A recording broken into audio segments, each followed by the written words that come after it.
Assalamualaikum warahmatullahi wabarakatuh. Perkenalkan, nama saya Syahibatur Rahma dengan NIM 24419130330. Nah, teman-teman, kemarin kan saya sudah kasih tutorial bagaimana sih caranya uji validitas dan reliabilitas. Nah, sekarang teman-teman, saya akan tutorial bagaimana sih caranya langkah-langkah analisis deskriptif dan kategorisasi.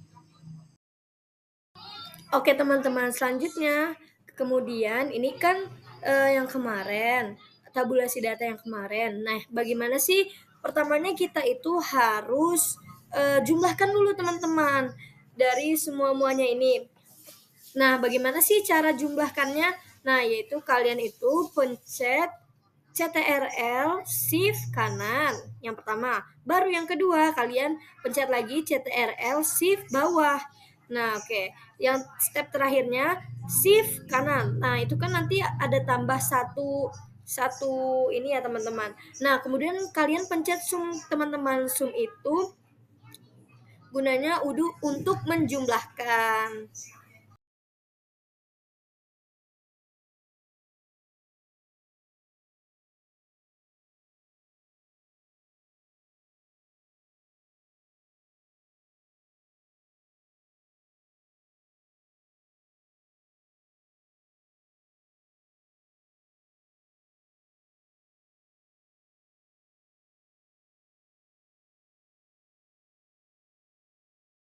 Oke teman-teman, kemudian kita langsung saja simpan dokumennya kayak yang kemarin. Simpannya di spreadsheet ya teman-teman.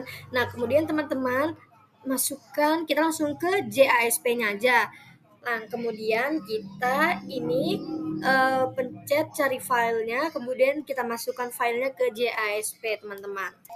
Nah, kalau sudah masuk ke JASP-nya teman-teman bisa pencet deskriptif ya teman-teman yang ada di sini. Nah, kemudian setelah teman-teman pencet, teman-teman geser ke bawah. Nah, di situ kan ada tables teman-teman. Nah, teman-teman kalau misalnya di laptop teman-teman itu nggak ada yang tables ini teman-teman bisa pencet yang di atas sebelah kanan yang kotak itu. Nah, setelah dipencet itu nanti dia muncul sendiri teman-teman di paling bawah dia tables itu. Nah, setelah teman-teman pencet tables, nah itu ada frekuensi tables ya teman-teman, itu dipencet dan diganti menjadi 100. Apa sih 100 itu? Itu tuh artinya teman-teman yang mengisi anu kita itu 100 ya teman-teman. Oke, baik teman-teman. Kemudian yang tadi itu, yang frekuensi tables dan deskriptif tables itu, nah itu kita copy teman-teman ya. Kemudian kita taruh di sheet 2 teman-teman. Setelah kita taruh di situ, nah kemudian kita akan taruh tabel ini teman-teman. Nah, ini dia kita bakal taruh data empirik dan data hipotetik di sini ya teman-teman. Oke teman-teman, ini dia tabel yang saya maksud, yaitu tabel empirik dan tabel hipotetik teman-teman. Nah, bagaimana cara menghitungnya, cara memasukkannya? Nah, gini teman-teman, kan tadi ada data dari JASP-nya teman-teman. Nah, itu langsung saja teman-teman dimasukkan. Nah, tadi di data minimum itu 40 teman-teman. Nah, sedangkan maksimumnya adalah 80. Meannya berapa teman-teman? Nah, meannya yang di data saya itu adalah 47,72 teman-teman. Nah, SD-nya berapa teman-teman? 11,514 teman-teman. Oke teman-teman, selanjutnya kita akan menghitung data hipotetik ya teman-teman. Bagaimana sih caranya menghitung minimumnya? Nah, minimum itu teman-teman caranya, rumusnya teman-teman, jumlah item kita berapa teman-teman? Kalau punya saya, jumlah punya saya 16 teman-teman. Nah, jumlah item dikali skor terendah. Nah, skor terendah saya itu 1 teman-teman. Berarti teman-teman 16 itu jumlah item kita kali skor terendah, berarti 16 dikali 1 sama dengan 16 teman-teman. Nah, kita ganti lagi teman-teman ke maksimum. Nah, maksimum ini bagaimana sih cara menghitungnya? Nah, maksimum ini teman-teman cara menghitungnya jumlah item dikali skor tertinggi teman-teman. Jumlah item kita berapa?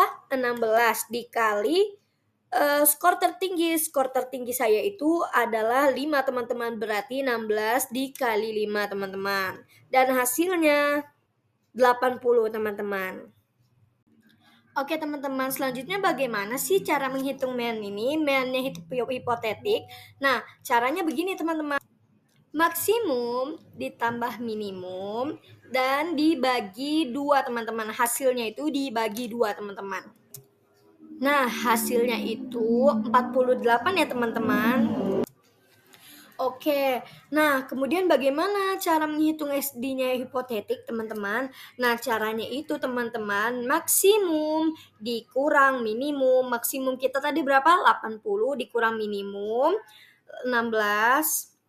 Nah sama dengan kemudian hasilnya dibagi 6 teman-teman.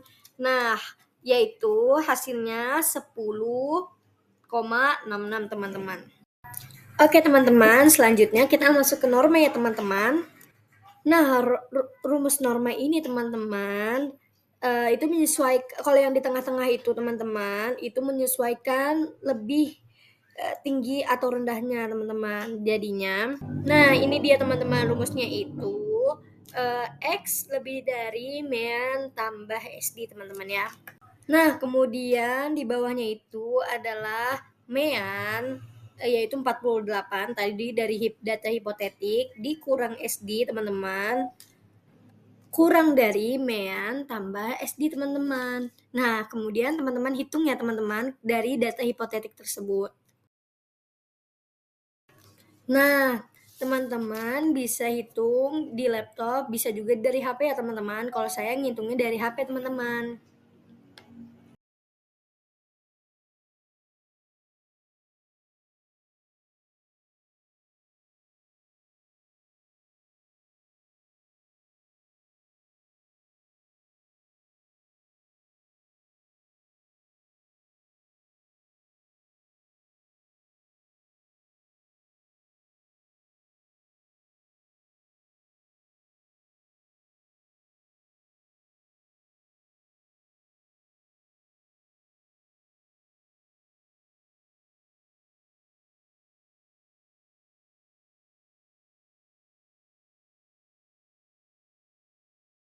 Nah teman-teman, ya ini kan sudah ya teman-teman dihitung. Nah hasilnya lebih dari 58,66.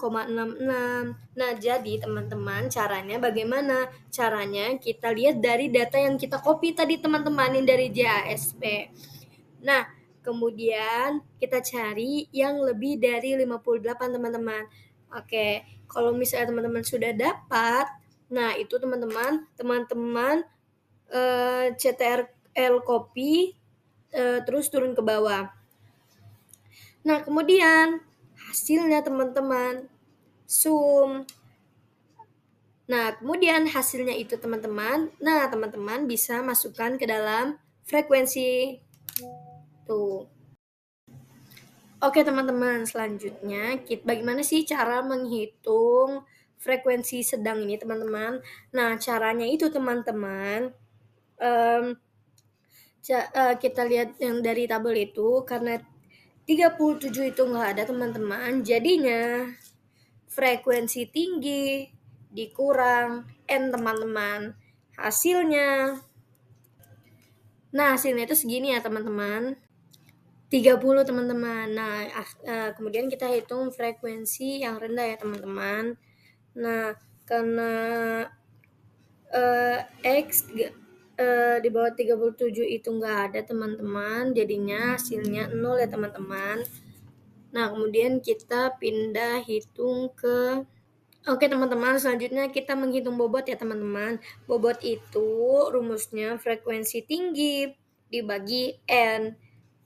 Nah caranya teman-teman biar gampang, Nah, yang di general itu teman-teman tinggal pencet persen ya teman-teman. Kemudian teman-teman pencet habis sama dengan teman-teman pencet yang frekuensi tinggi.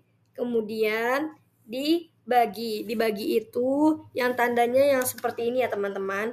Yang di bagian tanda tanya di sebelah kanan kalau di keyboard. Kayak ininya teman-teman. Nah, hasilnya itu langsung bisa terhitung teman-teman. Nah, sama juga teman-teman yang di bawahnya. Seperti itu juga. Kalau bobot yang sedang teman-teman sama dengan dipencet dulu sama dengannya, kemudian teman-teman pencet frekuensi rendah dibagi N teman-teman. Nah, itu kemudian langsung keluar hasilnya teman-teman. Begini teman-teman caranya. Nah, teman-teman, ini dia hasilnya. Kalau misalnya sudah sampai 100, berarti dia valid ya teman-teman datanya, perhitungannya teman-teman. Nah, mungkin itu aja teman-teman dari saya. Assalamualaikum warahmatullahi wabarakatuh.